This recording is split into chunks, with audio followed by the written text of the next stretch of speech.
때 여러분 기도해 주시기 바랍니다. 시간 하나님께서 뜻하지 않은 목사님을 또 보내주셔서 귀한 은혜 시간을 갖게 하심을 감사합니다. 특별히 이 시간 우리 이효봉 목사님 우리 인천에서 아무튼 꿈의 교회라고 하는 교회를 좀 개척하셔서 사역을 하고 계시다가 방문하셨습니다. 이 시간 나오셔서 배단위 공동체라고 하는 말씀으로 은혜의 말씀을 나눠주시겠습니다.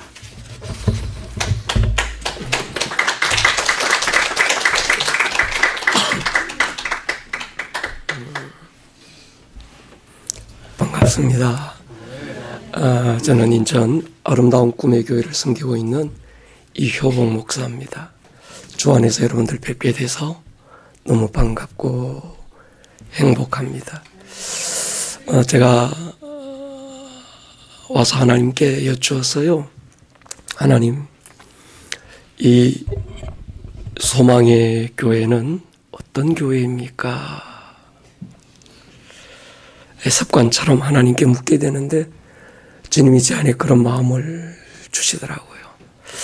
참 신실한 교회다라는 마음을 주셨습니다. 갈릴리 기름 부음이 있는 교회고 60만 명 중에서 하나님을 온전히 따를 수 있는 하나님이 참 기뻐하시는 교회라는 마음을 주셔서 오늘 예배하고 있는 이 자리가 너무 제 개인적으로도 영광이고 또 행복한 일입니다.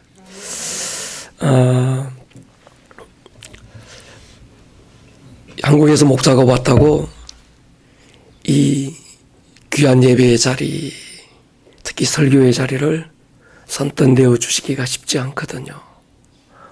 그런데 목사님 너무 감사드리고 또 오늘 우리 성가대 찬양과 또 앞서서 찬양 인도하시는 분들의 찬양이 참 그저 입술에서 나오는 찬양이 아니라 영 깊은 곳에서 나오는 찬양인 것 같아서 참 좋았습니다. 저희 교회는 이스라엘을 마음에 품고 있는 교회입니다. 하나님께서 제가 처음 이스라엘에 대한 마음을 품었을 때 그 땅 그 백성들을 향한 하나님의 마음이 참 크게 느껴져서 많이 울었던 것 같아요. 제가 하나님께 그 땅에 가서 여쭈었어요. 하나님, 이 땅 이 백성들을 위해서 내가 할 수 있는 일이 무엇일까요? 그때 하나님은 너는 이 땅에서 다윗처럼 나를 예배하는 예배자가 되라는 마음을 제 안에 부어주셨습니다. 그래서 그때 이후로 1년에 한 번씩 저희 교회 성도님들과 함께 그 땅을 밟으면서 그 백성들을 향한 하나님의 마음을 예배로 올려드리고 있습니다.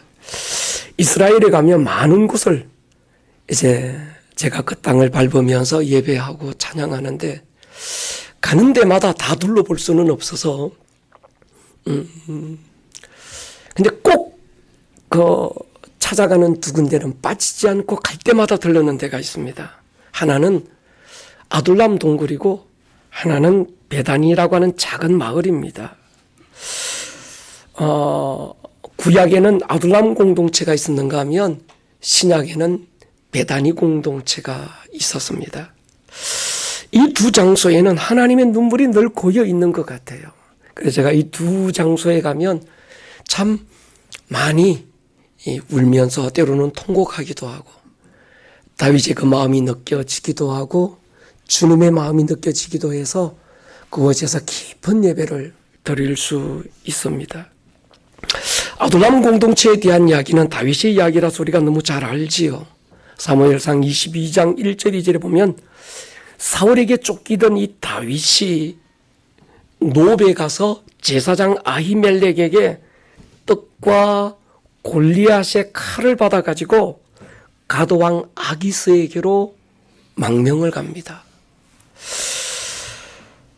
그런데 그곳에서도 자기 정체가 탄로나서 죽을 위기를 만나게 되고 미친 척하고 입에 침을 흘리며 눈동자를 굴리고 그렇게 해서 다시 도망을 나왔는데 도망 나와서 간 곳이 이 아둘람 동굴입니다. 아둘람은 블레셋과 유대의 접경 지역이기 때문에 한국으로 따지면 DMZ 같은 비무장지대 같은 곳입니다. 쉽게 말씀드리면 다윗은 유대로도 돌아갈 수도 없고 그렇다고 어디로도 피할 곳이 전혀 없는 그런 급박한 신세가 된 거지요.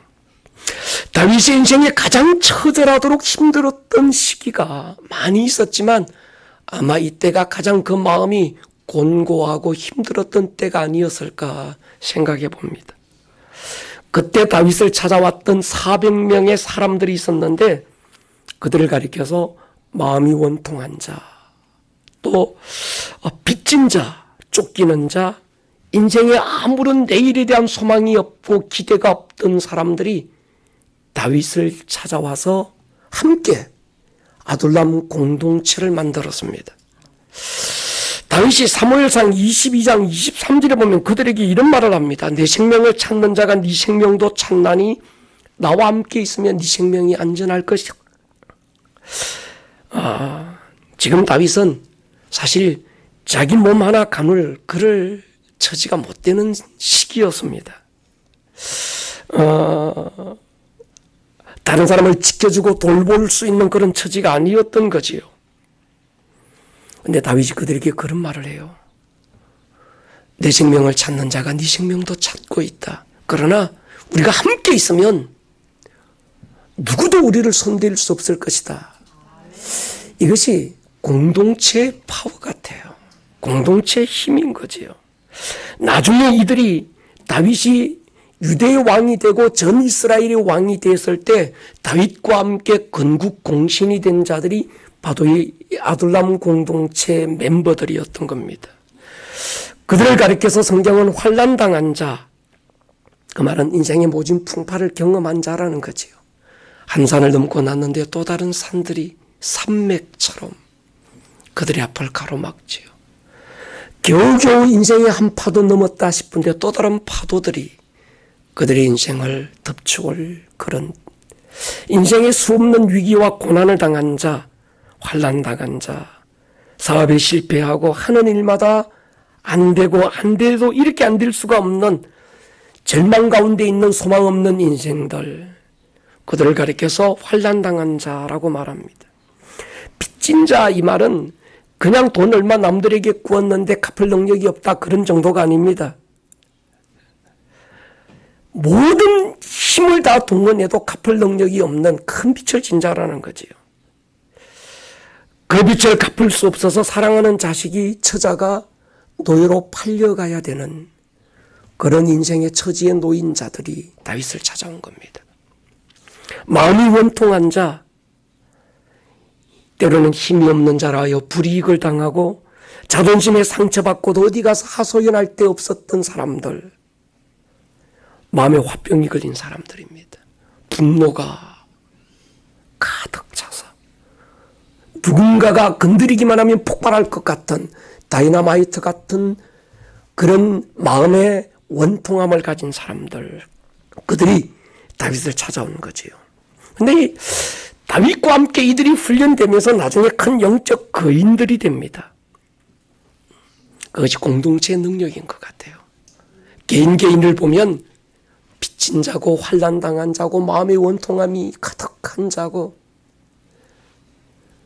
그런 자들이지만 그런 자들이 서로가 모여서 너희 아픔이 나의 눈물의 기도가 되고 내 기쁨이 너의 춤과 노래가 돼서 함께 얼게 얼싸안고 기뻐 춤출 때 그 공동체의 파워가 그들을 치유하고 새롭게 일으켰던 거지요. 저는 이 힘이 교회 안에 있다고 믿고 사는 사람입니다. 사람들이 오늘날 교회에 대한 많은 실망들을 하는 것 같아요. 그러나 그럼에도 불구하고 하나님은 구원의 역사를 교회를 통하여 이어가고 계시고 교회 안에 음부의 권세가 이길 수 없는, 세상이 감당할 수 없는 그런 힘을 교회 안에 넣어두신 줄로 저는 믿고 목회하고 있습니다. 저는 이민사회를 잘 모릅니다. 그러나 이민사회이기 때문에 당하는 아픔과 상처가 또 많을 거라는 생각도 해봅니다. 때로는 외로움이, 때로는 인생의 서러움이, 배신과 눈물이, 때로는 그리움이 우리의 마음에 아픔으로 남아 있을 수도 있겠다는 생각을 해봤습니다. 그 모든 아픔을 녹여낼 수 있는 곳이 뭘까? 저는 교회라고 믿고 있습니다. 상처는 그러더라고요. 어떤 프로그램으로 아니면 어떤 상담을 통해서 사람의 마음이 치유되는 건 아니더라고요. 육신의 아픔은 세월 흐르면 찢어진 데 꾸매고 또 부러진 데 스스로 또 치유되기도 하는데, 마음에 남겨진 이 상처는 세월이 흐른다고 치유되는 게 아니더라고요. 내가 받은 상처보다 훨씬 더 큰 사랑을 경험하면 치유가 되고 회복이 되더라고요. 내가 가진 절망보다 더 큰 소망을 가질 때 또다시 인생에 힘이 나는 거지요.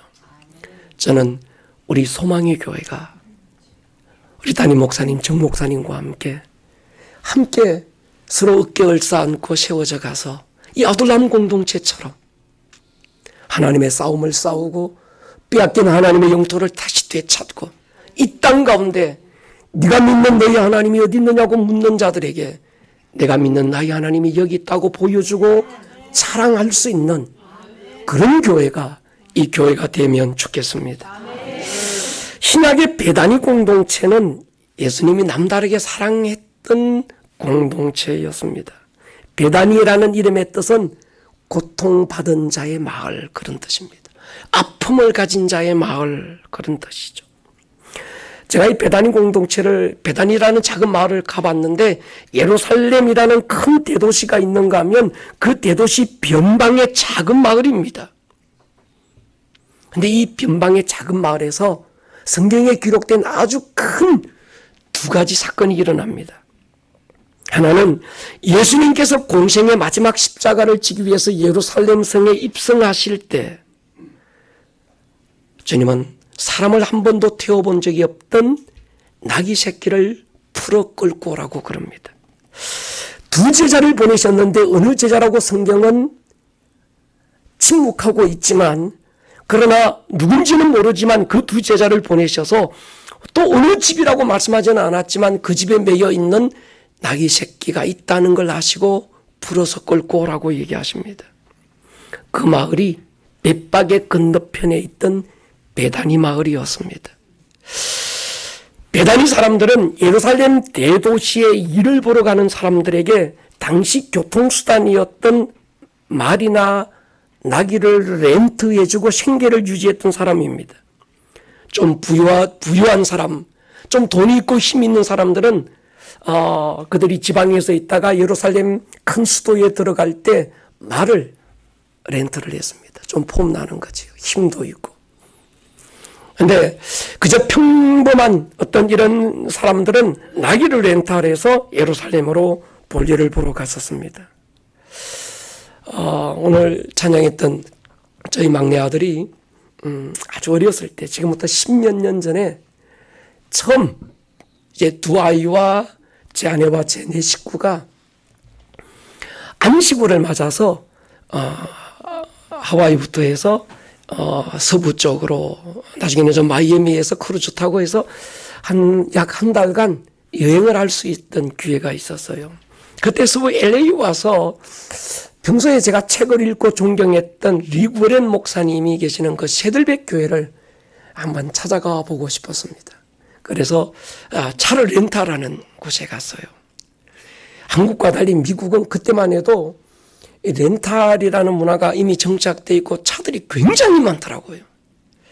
근데 렌탈하는 그 현장에 딱 도착하니까 저희 가족이 보이지 않는 신경전이 일어났습니다. 저희 막내 아들은 세련된 스포츠카를 타고 싶었어요. 저희 큰아들은 좀 폼나는 RV 차를, 멋있는 차를, 저는 세단을 타고 싶었습니다. 그래서 결국 아버지의 권유로 밀어붙여서 좋은 세단 하나를 타고 이제 렌탈을 해서 새들백 교회를 찾아갔던 적이 있었어요. 보통 차를 렌탈할 때 살펴야 될 것들이 몇 가지가 있는 것 같아요. 보험 보장은 잘 돼 있는가? 또 차가 얼마나 튼튼한가? 또 연비는 얼마나 좋은가?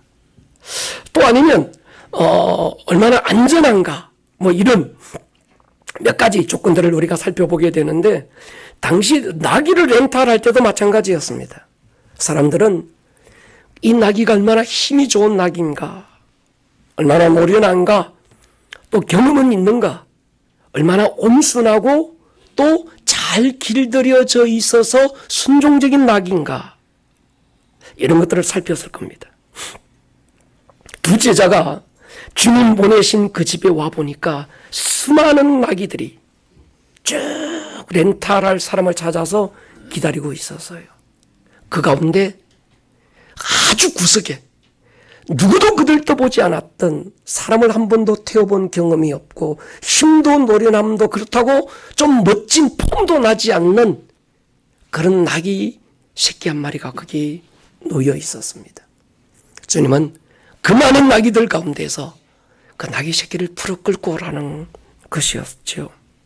주님이 묻습니다. 왜 하필이면 사람들마다 올 때 나름 자기들의 취향대로 좀 뽀대나는, 아니면 힘이 좋은, 아니면 경험 많은, 아니면 온순한 그런 나귀를 렌탈해 가려고 하는데, 어찌해서 당신 주님은 누구도 그들도 보지 않는 이 나귀 새끼를 끌고 가려고 합니까?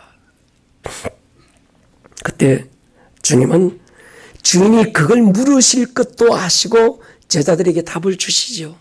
주가 서시겠다고 해라. 저는 이 한마디가 너무 좋은 거예요.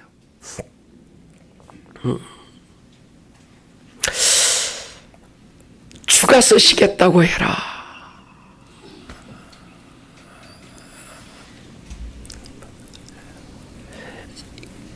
하나님의 생각과 우리의 생각이 너무 다른 것 같아요.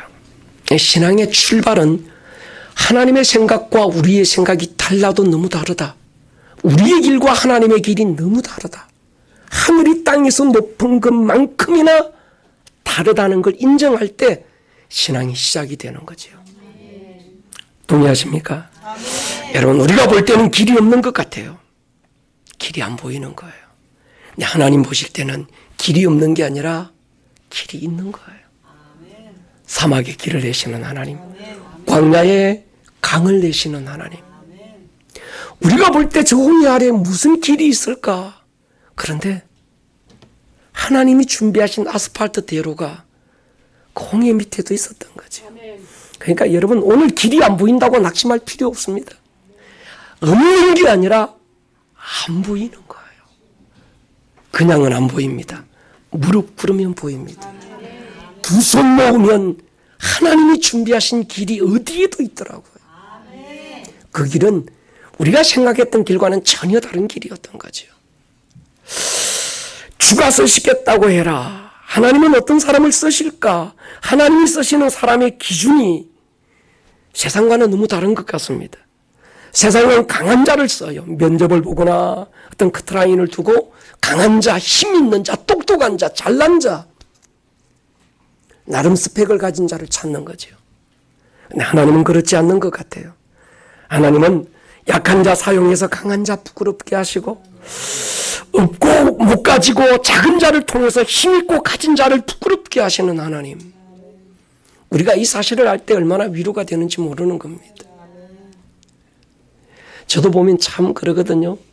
저희 교회도 많은 성도님들이 계시는데 어떤 분들을 보면, 야, 저분 참 목사였으면 잘하겠다. 말재주가 얼마나 좋은지, 성품은 또 얼마나 좋은지, 노래를 왜 그렇게 기가 막히게 잘 부르는지, 허우대는 또 얼마나 흐여멀건 또 잘생겼는지 말이죠.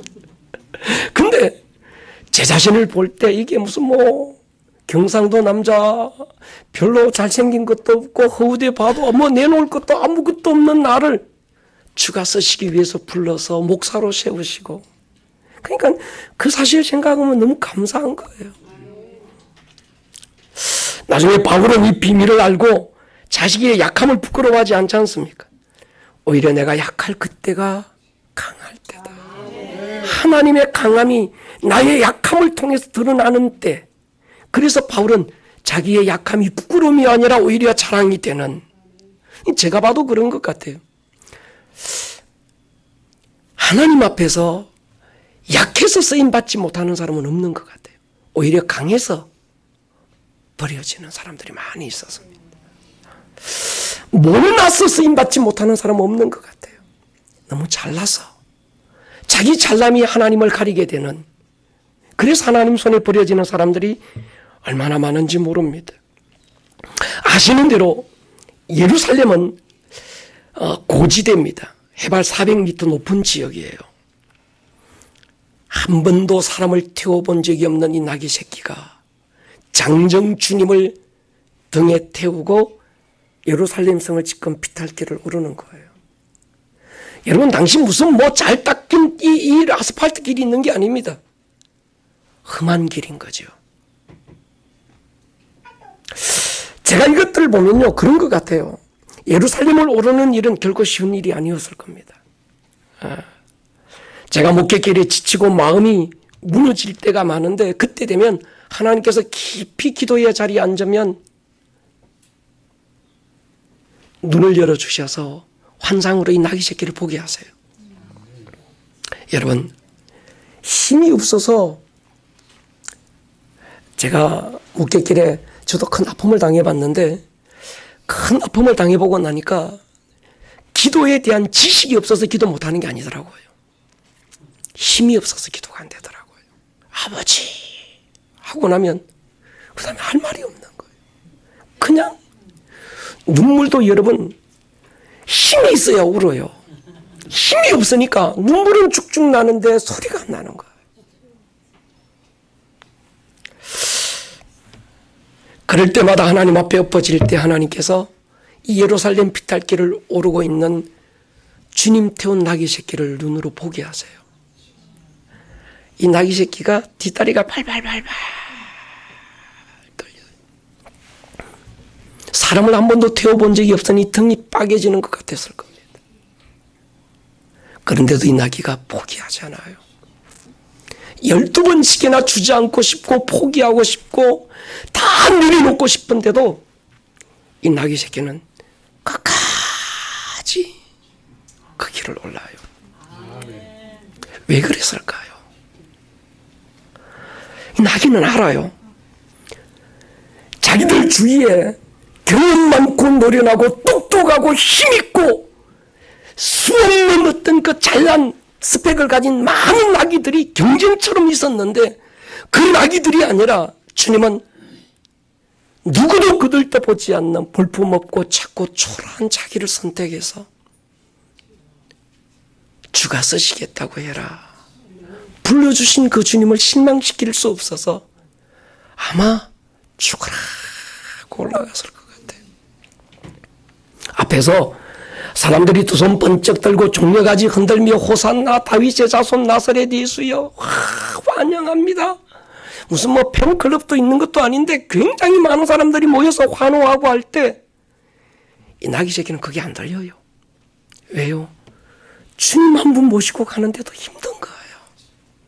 그게 지보고 하는 게 아니라는 걸 아는 거예요. 이 나귀 새끼의 생각은 온통 오직 나는 주님 한 분만 성공시키겠다는 거거든요. 뒤에서 이상한 소리 들려옵니다. 이단의 괴순이 귀신의 왕 바알세부를 힘입었느니 온갖 뭐 소리들이 욕 막 들려올 때 나귀 새끼는 그 소리도 안 들려옵니다. 만약에 나귀 새끼가 그게 있어서 앞에서 호산나 그럴 때 이게 지보고 하는 줄 알고 앞다리 번쩍 지켜들고 뒤에서 누군가가 막 욕할 때 그걸 지보고 하는 줄 알고 뒷발질 해댔다고 한다면 주님은 아마 멀미했을 것 같아요. 앞으로 꼬꾸러지고 뒤로 넘어지고.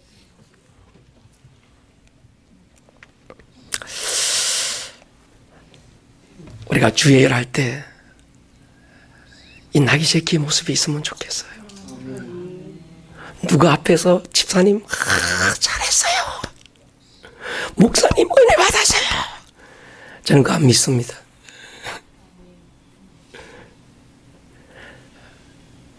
또 누군가가 교회 안에서 보다 말 많은 데가 어디 있어요.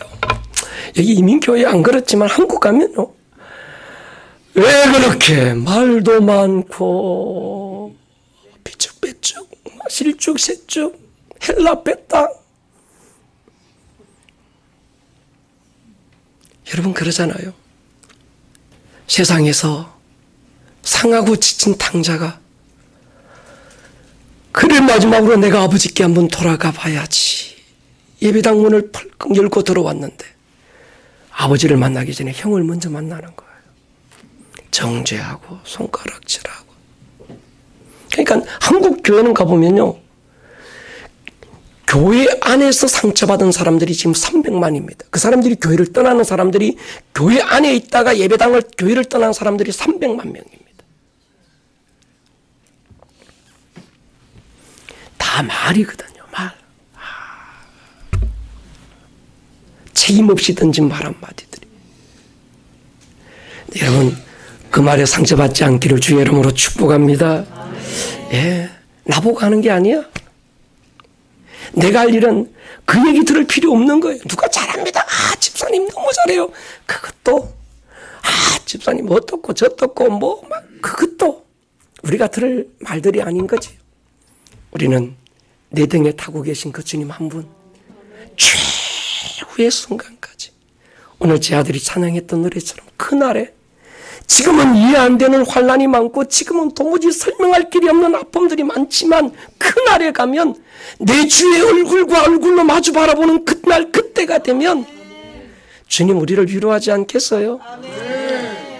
잘했대, 고생했지, 일로 나 밥 먹자.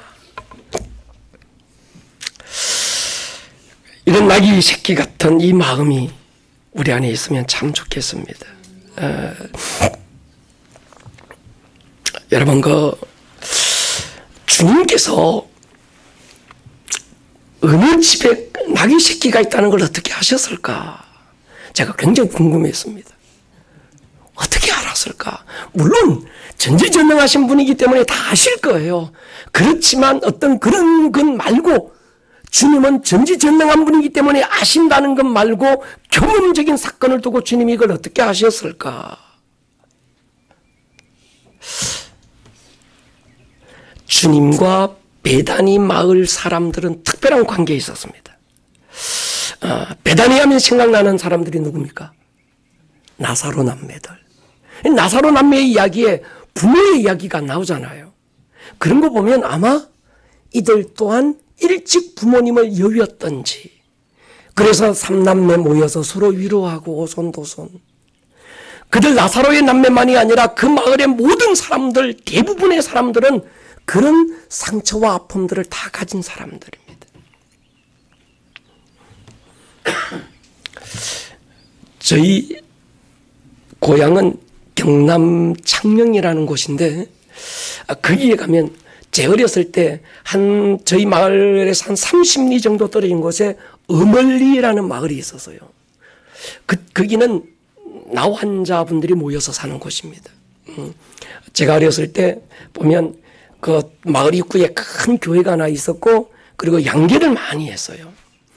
초등학교는 있었는데 중학교가 없으니까 중학교는 저희하고 같이 학교를 다녔습니다. 그래서 거기 있는 친구들이 저희들과 함께 친구가 돼서 그 아이들 마을에 가면 꼭 부모님들이 계란 삶아주시고 굉장히 먹기 어려웠던 그 닭을 푹 삶아가지고 저희들에게 주었던 경험들이 있습니다. 근데 한 번은 거기 갔는데 이상한 냄새가 나서 보니까 그 아버지가 라이터를 가지고 손가락을 불로 태우고 있더라고요. 자기의 손가락을. 그런데도 아픔을 못 느끼는 거예요.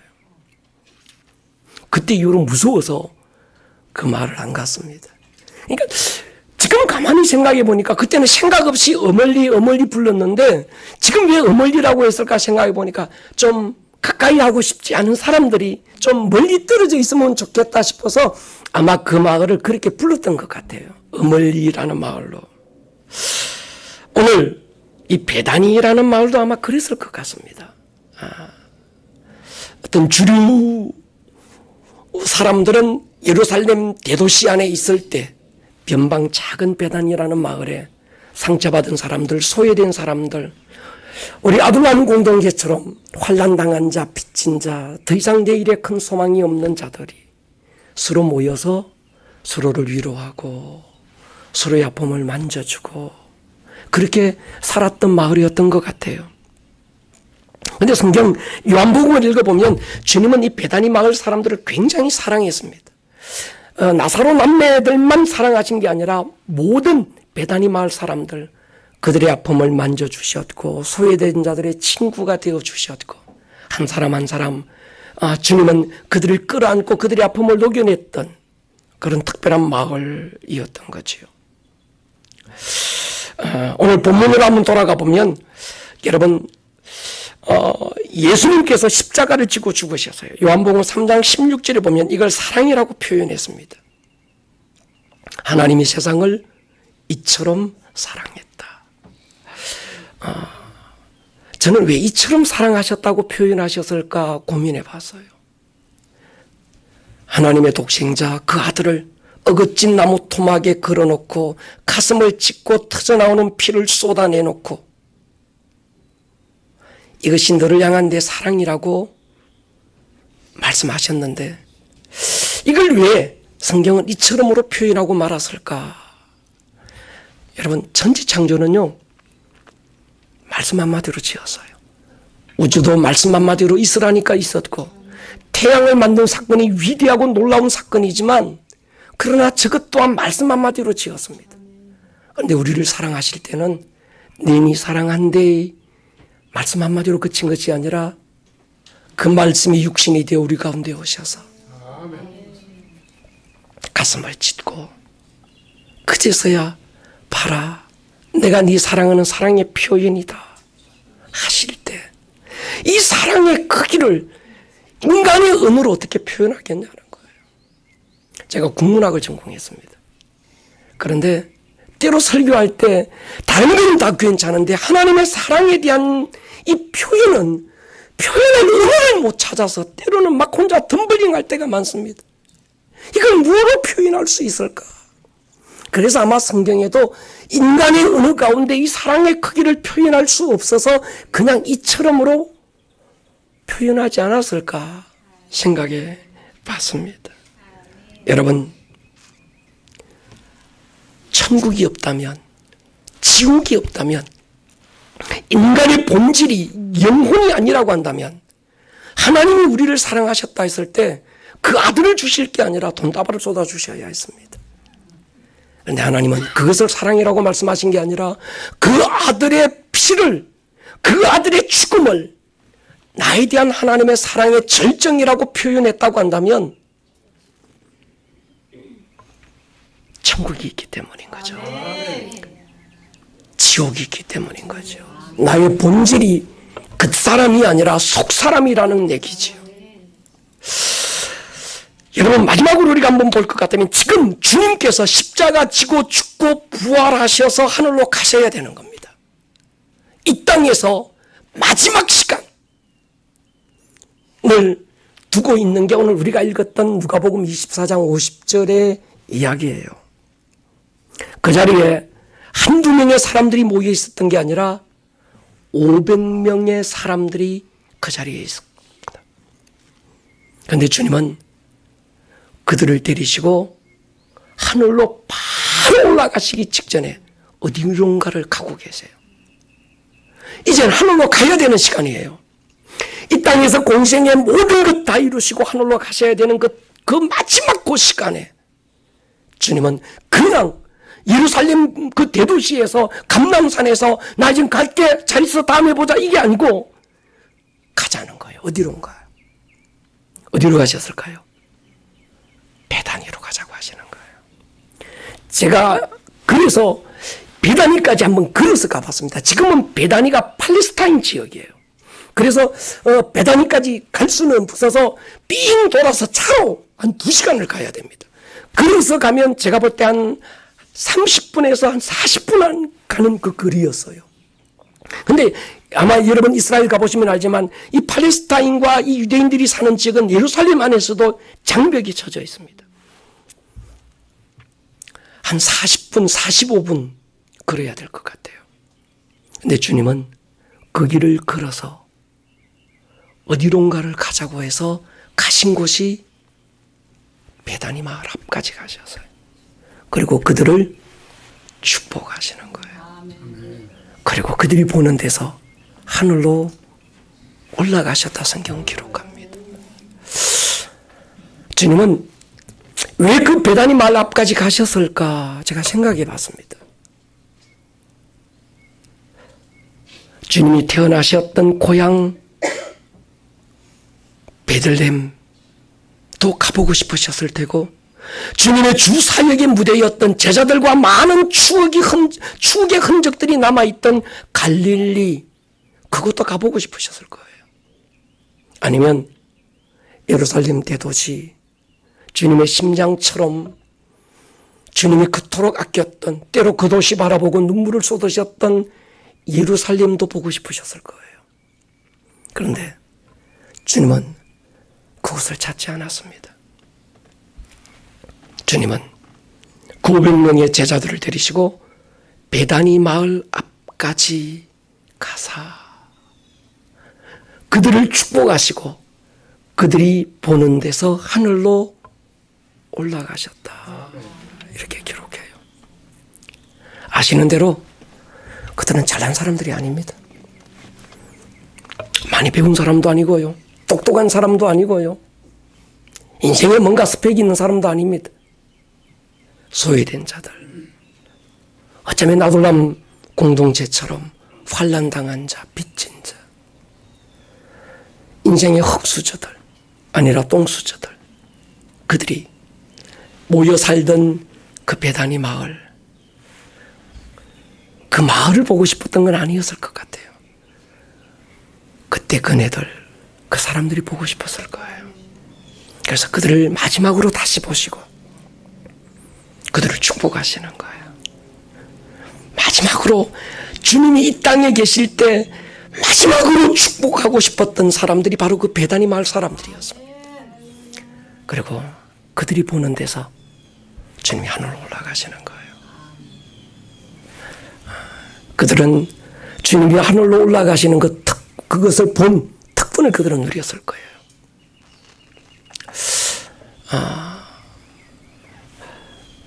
제가 하나님께, 하나님, 이 소망의 교회에 어떤 말씀을 함께 나눌까요? 목사는 자기 얘기하는 사람이 아니잖아요.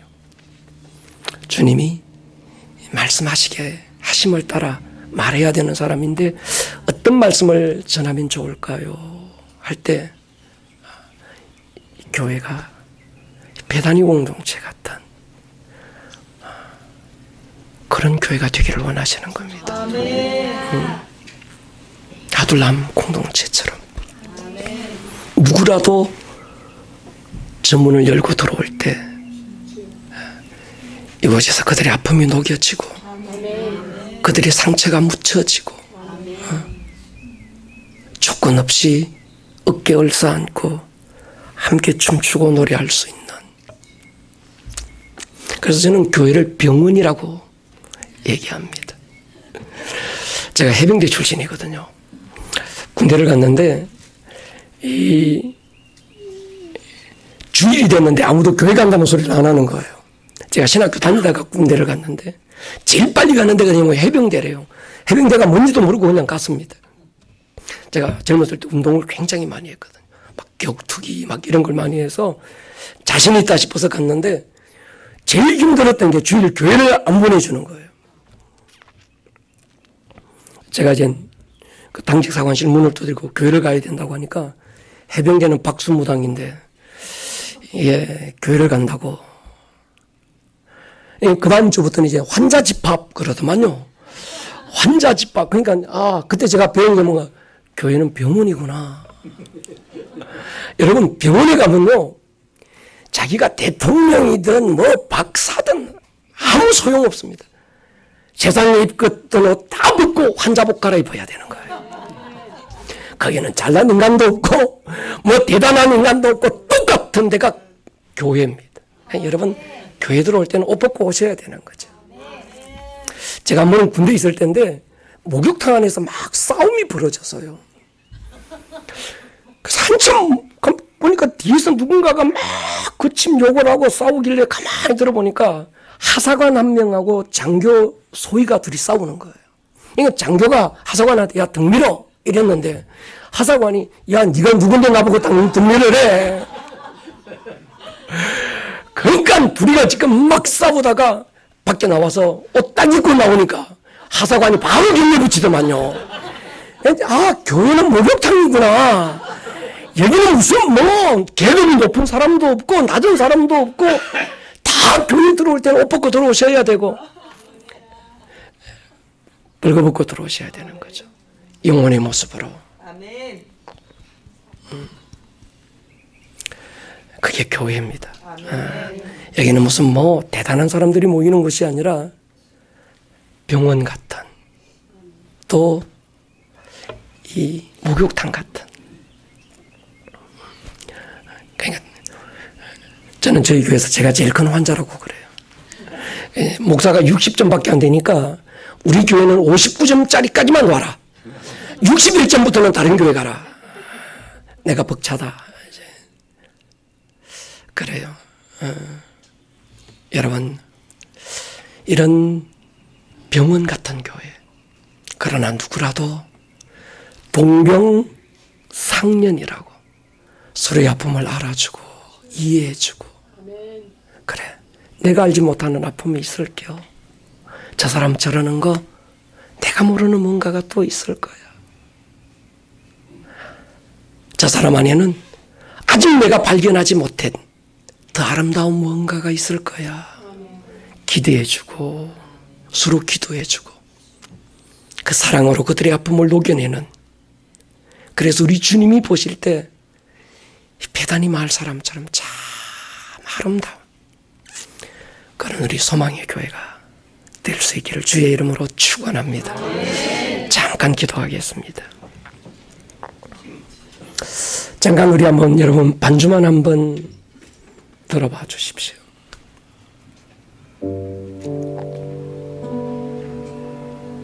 여러분, 교회는 사실 건물이 아니에요. 우리 한 사람 한 사람이 교회인 거죠. 좋은 교회 안에는 좋은 성도들이 있는 겁니다. 아름다운 예배 안에는 아름다운 예배자가 있는 거지요. 하나님, 인천에서 온 이름 없는 어느 목사가 오늘 강단에 세워져서 또 함께 나눈 이 말씀의 은혜가 우리 교회 안에, 소망의 교회 안에 그대로 그 기름 부음이 녹여지게 해주십시오. 누구라도 저 문을 열고 들어오는 자들마다 정죄하고 판단하고 손가락질할 것이 아니라 나와 다른 그들이지만 끌어안고 내가 받은 용서, 내가 받은 그 사랑으로 녹여낼 수 있는 은혜가 주님 우리 교회 안에 있게 해주십시오. 이 뉴저지 소망의 교회 안에 주님이 기름 부음을 주십시오. 하루를 견뎌내기가 참 힘든 세상입니다. 하루를 살아낸다는 게 참 어려운 때입니다. 그러나 우리에게 이 교회가 있어서 함께한 성도들이 있어서 같이 울어줄 누군가가 우리에게 있어서 그래도 오늘의 어려움을 이겨내고 고난을 딛고 일어설 수 있는 그 원동력이 우리 교회 안에 있게 해주십시오. 이 시간 한번 잠깐 소리내서 한번 기도했으면 좋겠습니다. 기도합니다. 살아계신 하나님 고맙습니다. 감사합니다. 함께 나눈 위원의 말씀이 주님 우리 교회 안에 그대로 경험이 되고 주님 정신이 되고 힘이 되고 원동력이 되게 해주십시오. 아둘람 공동체 같은 교회, 베다니 공동체 같은 교회, 그럼에도 불구하고 함께 세워져가는 교회, 주님이 두고두고 사랑하실 만한 주님의 그리움이 되는 그런 교회, 주님이 마지막으로 축복하고 싶었던 바로 그 교회가 주님 우리 뉴저지 소망의 교회가 되어질 수 있도록 우리 하나님 축복하여 주옵소서. 살아계신 나의 하나님 주의 이름으로 축복하옵나니 주님 역사해 주십시오. 주의 말씀으로 함께 은혜 나누었습니다. 주님, 잘 박힌 못이 돼서 뉴저지 소망의 교회 안에 주님, 이 베다니 마을 공동체의 그 기름 부음이 있게 하여 주십시오. 누구라도 상처받은 자들이, 누구라도 인생에 짊어지고 나가는 수고하고 무거운 짐으로 힘든 자들이 이곳을 찾게 해주시고 와서 앞서 있는 성도들이 그 사랑으로 함께 녹여낼 수 있는 그런 교회가 되게 하여 주십시오. 고맙습니다. 사랑하는 목사님, 존경하는 목사님, 목사님 안에 있는 아버지의 마음 주가 부어주셨으니 그 마음이 온 성도들 안에 흘러서 강물이 되고 이제 우리들만이 아니라 교회 밖에 있는 그들에게도 흐르는 강물이 될 수 있도록 은혜 부어 주옵소서. 예수님 이름으로 축복하고 기도합니다. 아멘.